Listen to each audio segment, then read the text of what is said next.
First question is this.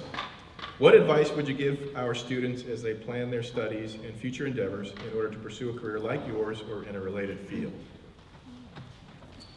So especially since I work at a college, this was good advice for students heading off, the seniors. For me, when I went to college, I enjoyed the classroom learning, but also took full advantage of things happening outside the classroom, and felt the learning that happened outside the classroom was just as valuable as the learning that took place in the classroom. So I went to the evening lectures, I took the trips from Princeton up to New York to the Broadway shows, got involved in student government. I tried rowing, I'd never rowed before, joined the crew team, and just loved the whole activity around that. And through that, developed relationships with colleagues, with staff at Princeton, who were doing work that I eventually got into in student life. And I thought, oh, I actually, you could get paid to be in charge of student organizations at a college campus or oversee athletics. And so it was developing those relationships as an undergraduate that helped project me into the field of student affairs. So my course of study, actually, I'm an art history major. I went into college thinking I'd be a math major. I got a D in calculus my first semester and thought, maybe I'm not going to be a math major. And ended up taking Art 101 for the first time, decided let's try something different, and I loved it. And so there too, just as far as courses, really explore the curriculum fully. Take a course that may be of an interest in your major, but then what I call the wacko course, take something different that you've never been exposed to before, and you might surprise yourself.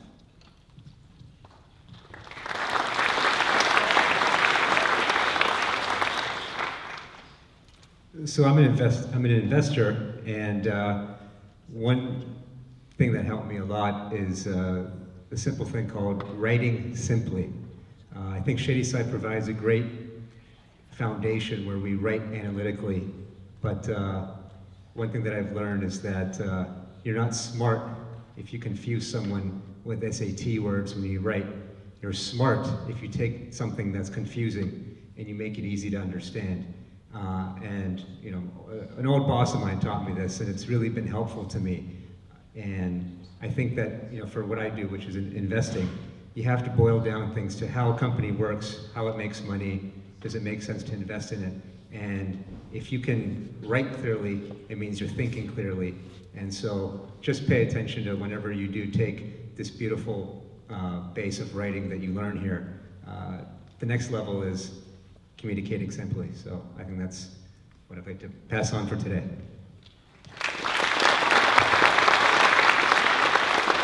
Thanks. So I have 3 pieces of advice.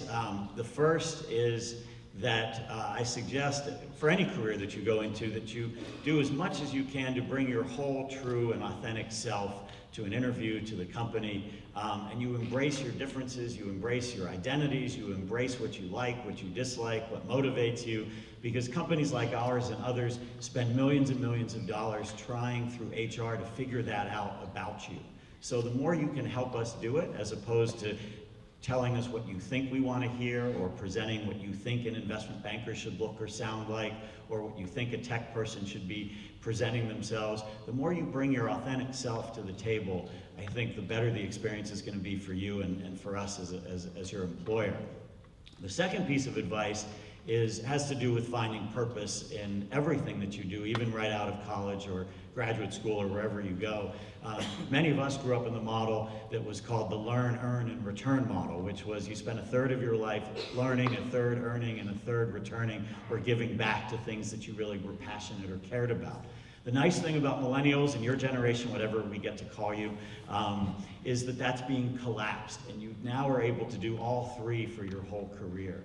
And that's really exciting, but it also means that you have the opportunity to look for areas where you can have impact in things that matter to you at an earlier age. So I encourage you to think about purpose in everything that you do in your life and find careers that motivate you along those lines. And the last How many of you have been to Kennywood lately? I have a Kennywood question for you. Raise your hand. Anybody?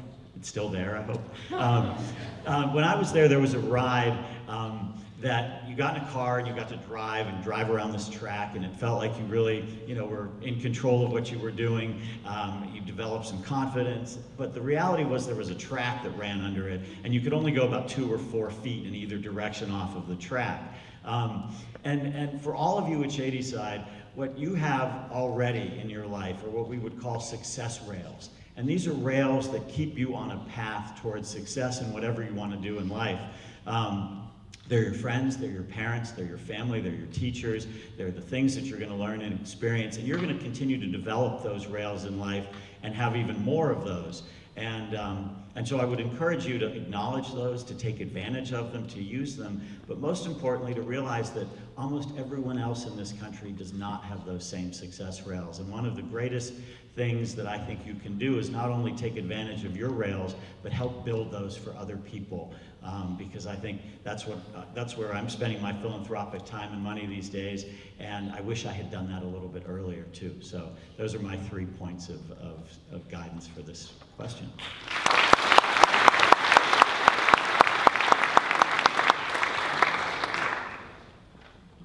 I've lived a life of being last with a name that begins with W. From the military, and so it got to the point where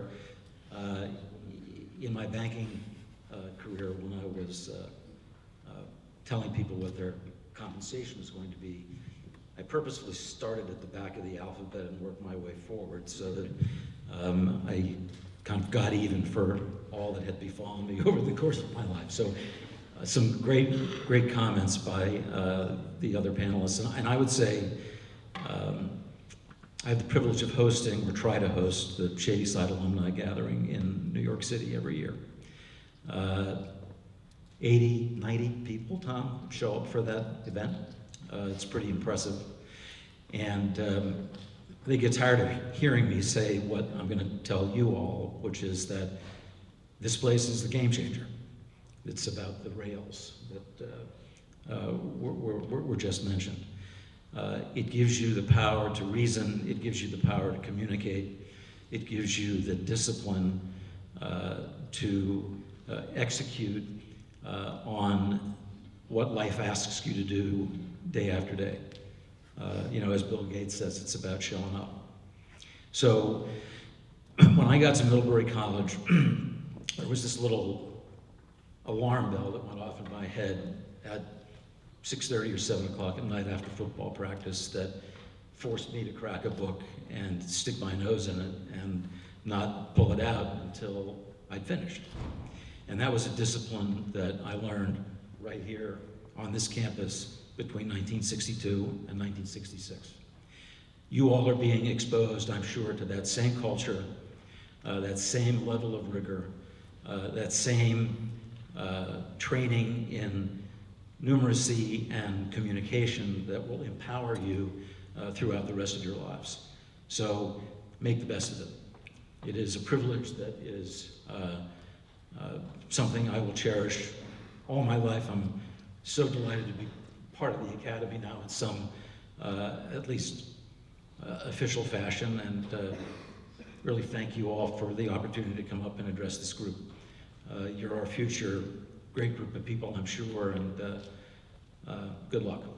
A coach or teacher at Shady Side that impacted your career path or life in general? I've got 2. The first one as a mentor was Dorothy Addison. She was Dorothy Addison, an English teacher and college guidance counselor while here, and then married the music teacher, Sam Hutchison, and left Shady Side, eventually became head of school up in New York City at Nightingale Bamford. But we remained friends, and she continued to be a professional mentor for me throughout my career, even though I didn't go into independent schools. Just as a woman in education, and then eventually a working mom in education, she just was a great mentor throughout. The other person was Dick Gregory, who's passed away a year or so ago, an English teacher. And Mr. Gregory taught me about enjoying your work, have a passion for your work, and have fun. And that is something that has instilled with me, because you go into Mr. Gregory's office in the basement of Ellsworth, and it would just be covered with letters he had written to the Pittsburgh Post-Gazette or to the Duncan Hines Company correcting their grammar, or other things like that. And the joy he took from his work stayed with me to remember work should be fun.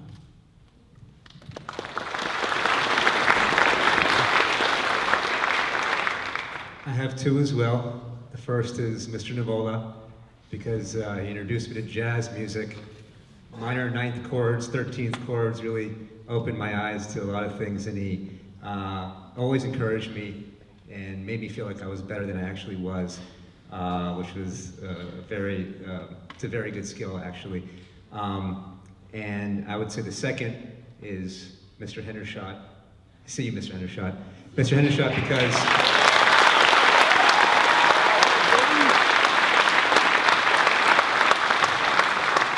Mr. Hendershot, because you were able to teach structure, but creativity within structure. And I think that's the balance of life. You have to be creative, but you have to have some kind of discipline or structure. And with Mr. Hendershot, I was able to understand how that balance is. Also, I spent more time probably playing music than I did studying at Shady Side. And Mr. Hendershot always came to my concerts, which I'll always remember, and helped me with all issues I had in life, including, I don't know, what girls I liked or whatever it may be. Mr. Hendershot was always there for me. So thank you so much.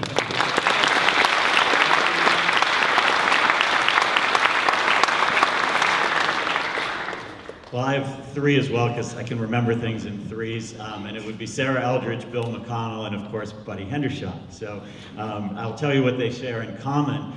What they share in common was that they instilled in me, through example, their love of learning as an end of itself, as the journey as opposed to the destination. And that is still true today in what I do and what I seek out, and that was built and fostered here, that it's not purely something to achieve, some place to go, but that the process and the journey itself is what it's all about. And I can't thank them enough for that. I also want to thank them for their support for me and many other students in being able to take initiative and address challenges even on the campus. At Shady Side, every generation thinks it was much stricter than it is today and much more rigid.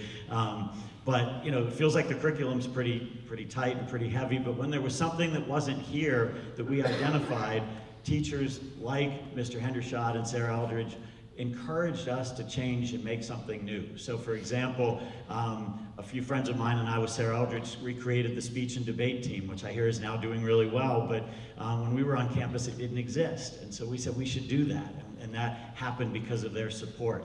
And we also did something, we did an all-night marathon race on the track that was a strikeout and race against hunger, where we raised funds through racing and through athletic pursuits here that Mr. Hendershot supported. And that was a great experience for all of us that participated. So they encouraged us, even in a high school environment, to take risk, to identify opportunities, to make a difference, and to change the way that the school operates. And I can't thank them enough for that.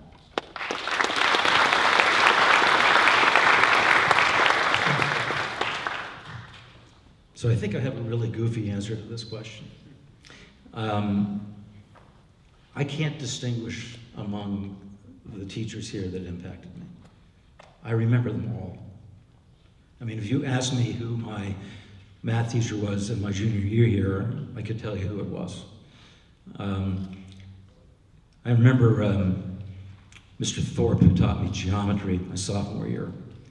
And all of these individuals had such distinctive ways of communicating with you. Anyway, if you completed a proof and got to the right answer, but did it in a circuitous way, Mr. Thorpe would write next to it, full credit, and then a little balloon that said, TTMAR, take the money and run. If you went through the same circuitous rationale of getting to the solution and got the wrong answer, same little balloon, partial credit, CBNC. Close, but no cigar. So I have these incredibly vivid memories of all of these individuals who taught me while I was here, and to pick one or two would just be really, really challenging for me because they were all such extraordinary educators.